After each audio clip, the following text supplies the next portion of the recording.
In today's video, I'm going to teach you how to duplicate a page, product, blog post, website, or almost anything in Squarespace.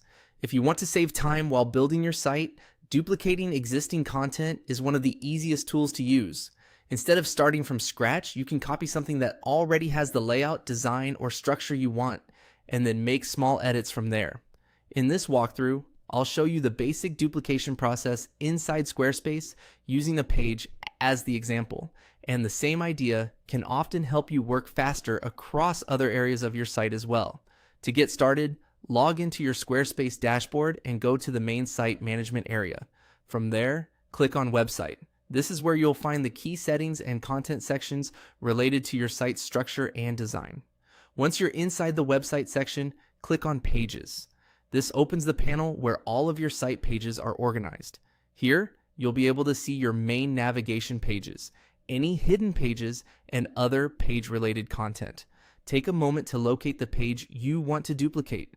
It's a good idea to double-check that you're selecting the correct one before moving forward, especially if you have multiple pages with similar names.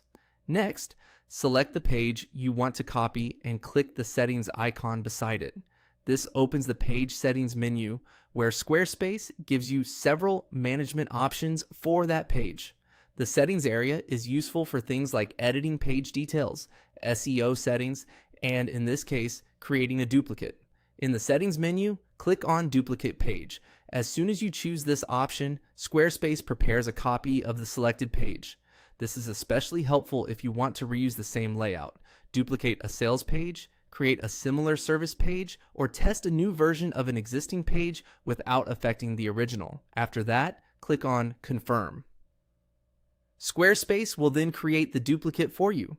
Once it appears in your pages list, you can open it, rename it, and begin customizing the content however you want. A helpful tip here is to rename the duplicated page right away so you don't confuse it with the original later. And that's it. That's how to duplicate a page in Squarespace quickly and efficiently. It's a simple feature, but it can make your workflow much faster and more organized, especially when you're building multiple pages with a similar structure.